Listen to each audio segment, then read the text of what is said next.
ఆంధ్రప్రదేశ్ చేపలు రొయ్యలు తినేవాళ్ళు. ఇప్పుడు ఎప్పుడైతే జగన్మోహన్ రెడ్డి పుణ్యం కట్టుకున్నాడో వేరే దేశాలు అభివృద్ధి చేసి ఆ మార్కెట్ వాళ్ళు ఆక్యుపై చేసుకున్నారు. రేపు రాబోయే రోజుల్లో మార్కెట్ కూడా కష్టం ఉండే పరిస్థితి వస్తుంది. నేను ఒకే విషయం మీరు గుర్తుపెట్టుకోవాలి. ఒక వ్యక్తి ప్రభుత్వ విధానాల వల్ల మీ జీవితాల్లో వెలుగు తీసుకొచ్చే అవకాశం ఉంటుంది. ఒక వ్యక్తి ప్రభుత్వ విధానాల వల్ల వ్యవస్థలను సర్వనాశనం చేస్తే మీ జీవితాలు కూడా నాశనం అయిపోయే పరిస్థితి వస్తుంది.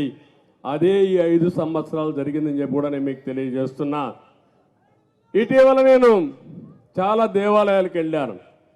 మేరీమాత దేవాలయానికి కూడా ఇక్కడ వెళ్ళాను, చర్చికి కూడా వెళ్ళాను. అందరి దగ్గర పూజలు చేసిన తర్వాత నిన్న ఈరోజు మీరు చూస్తే నేను 2 యజ్ఞాలు చేశాను. ఒకటి సుదర్శన నారసింహ యోగం, 2 చండీ యాగం చేశాను.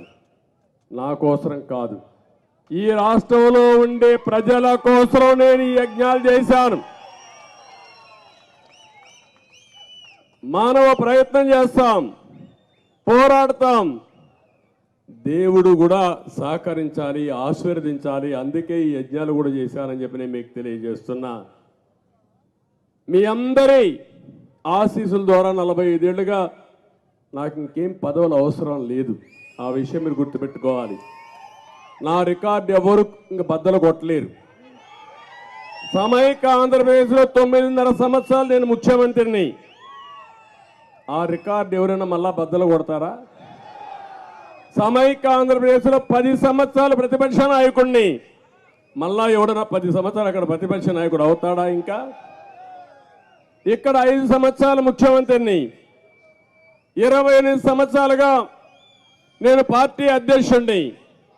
దేశంలో ప్రపంచంలో ఒక గౌరవాన్ని తెచ్చాను. మీ అందరి యొక్క ఆశీస్సుల వల్ల నేను గౌరవం వచ్చింది నాకు కానీ, రాష్ట్రానికి కానీ, తెలుగు జాతికి గౌరవం తెచ్చాను తప్ప ఎక్కడ కూడా తెలుగు జాతికి అపఖ్యాతి తేలేదని మరొకసారి మీకు తెలియజేస్తున్నా. అలాంటి సందర్భంలో ఈరోజు మీరు ఒకసారి చూస్తే రాష్ట్రంలో జరిగే పరిణామాలు చూస్తే బాధ అవుతుంది, ఆవేదన కలుగుతుంది. ఓసారి రాత్రులు నిద్ర కూడా రాదు. నా కోసరం కాదు, జరిగే సంఘటనలు చూసిన తర్వాత 1-2 కాదు, ఒక్క ఛాన్స్ పాపం ఈ 4 సంవత్సరాల 9 నెలలు అయింది. ఈ 4 సంవత్సరాల 9 నెలల్లో అందరూ కూడా మా తమ్ముడు గోవిందా గోవింద అంటున్నాడు. కడాన నిస్సహాయ స్థితికి వచ్చినప్పుడు దేవుడే దిక్కు అనుకుంటా ఆ పరిస్థితికి వచ్చా. అందరం కాదు, మన చేతల్లోనే ఉంది. మన రాత తిరగ రాసే శక్తి మన చేతల్లో ఉంది. నేను అడుగుతున్నా, వైఎస్ఆర్ కాంగ్రెస్ పార్టీలో పనిచేసే కార్యకర్తల్ని, ఒక రైతుని, ఒక ఆటో డ్రైవర్ని, ఒక మహిళని, ఒక నిరుద్యోగిని, మీకైనా లాభం జరిగిందా తమ్ముళ్ళు? చెప్పమని వాళ్ళు అడుగుతున్నా. అందరూ ఒకరు కాదు, ఎప్పుడు కూడా మీరు గుర్తుపెట్టుకోవాల్సింది, ఒక విధానం వల్ల, ప్రభుత్వ విధానం వల్ల సంపద సృష్టించబడాలి.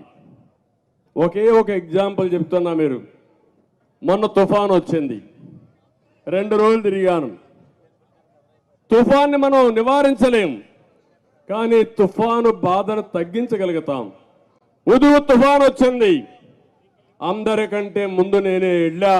విశాఖపట్నంలో 10 రోజులున్నా అందరికీ సహాయం చేసిన తర్వాత, తిరిగి వాళ్ళ ముఖంలో నవ్వు చూసిన తర్వాత, ఆనందం చూసిన తర్వాత తిరిగి హైదరాబాద్కు వచ్చా. ఆ రోజు ఈరోజు నేను అడుగుతున్నా, ఈ ప్రభుత్వం ఉంది, కాలువలు తవ్వల, మురికి కాలువల్లో మట్టి తీలా, నీళ్ళు వచ్చాయి, కాలువలు పొలాలన్నీ కలిసిపోయి 4 రోజులుంటే చేతికొచ్చే పంట మొత్తం నీటి పాలైపోయే పరిస్థితి వచ్చింది. అవునా కాదా అని మిమ్మల్ని అడుగుతున్నా.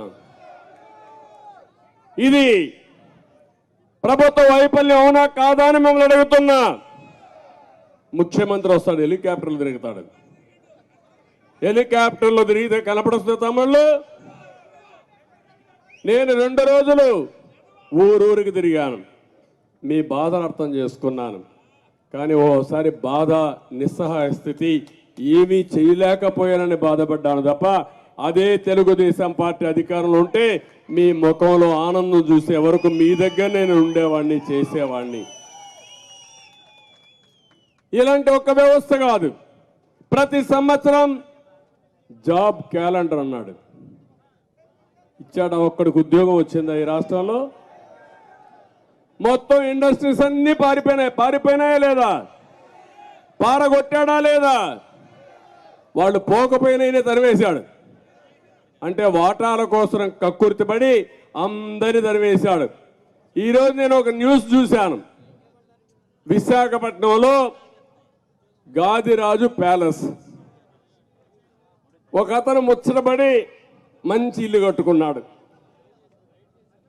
మనం కూడా కట్టుకుంటామా లేదా? కష్టపడినాక డబ్బులుంటే ఇల్లు కట్టుకుంటాం, ఇంకా ఎక్కువ డబ్బులు వస్తే ఇంకా దాన్ని కొట్టేసి మంచి ఇల్లు కట్టుకుంటాం. మన పిల్లలు సంపాదించి బయట నుంచి పంపిస్తే ఇల్లు కట్టుకుంటామని చేస్తాం మనం. వీళ్ళు పోతా ఉంటే ఇది ఏదో చూడాలి, ఇది నేను కూడా ఇంకా డెప్త్కి వెళ్ళాలి.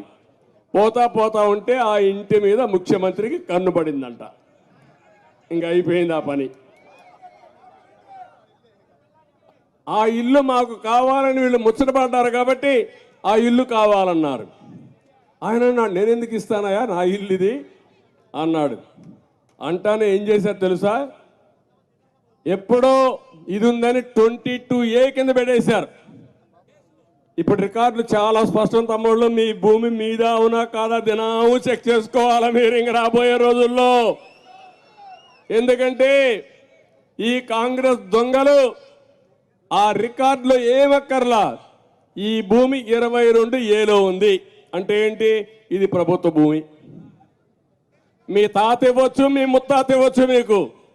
ఇంకా అక్కడి నుంచి నువ్వు కుయ్యమరు అంటే సగం నాకు ఇస్తావా చెప్పు, అప్పుడు నీకు ఇస్తా. లేకుండా మొత్తం ఇచ్చేసి 20 లక్షల ఆస్తి 5 లక్షలు ఇస్తారు. ఇటీవల సెటిల్మెంట్లో అన్ని అదే జరిగింది సర్వేలో. మీరు ఒక విషయం గుర్తుపెట్టుకోవాలి, ఇప్పుడు ఓటర్ దొంగలు కూడా వచ్చారు. మీరు బతికుండగానే మిమ్మల్ని చంపేస్తున్నారు. అంటే ఏంటి అరాచకాలను అడుగుతున్నా మిమ్మల్ని అందరూ ఆలోచించుకోవాలి మీరు. ఇదేదో నా కోసరం కాదు నేను చెప్పేది, మీ కోసరం, మీ పిల్లల కోసరం, ఈ రాష్ట్రంలో ఉండే ప్రజల కోసరం. ఇలాంటి అరాచకాలు నేను ఎప్పుడు ఊహించలా. ఇలాంటి ఈ కళ్యాణ మండపాన్ని చూస్తే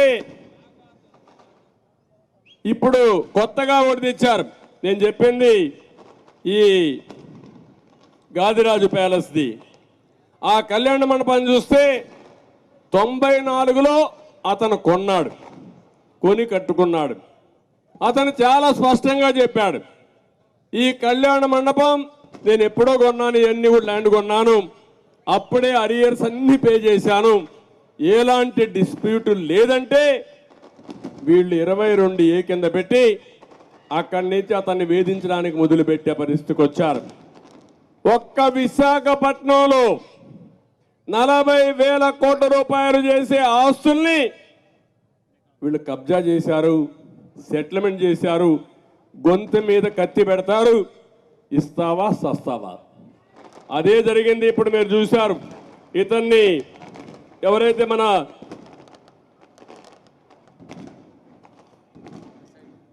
ఇప్పుడే రవిబాబు ఎవరైతే ఉన్నాడో, రవిబాబుని సాయిబాబు ఎవరైతే ఉన్నాడో ఆయన చూశారు. సాయిబాబును చూస్తే ఆయన ఎనలేదు కాబట్టి PD act, preventive detection act, అది పీడీ యాక్ట్ అంటే ఇంకా బెయిల్ కూడా రాదు, ఇమ్మీడియట్గా అరెస్ట్ చేస్తారు. తర్వాత ఎప్పుడో వస్తే 2 ఏళ్లకో 3 ఏళ్లకో బెయిల్ వస్తుంది.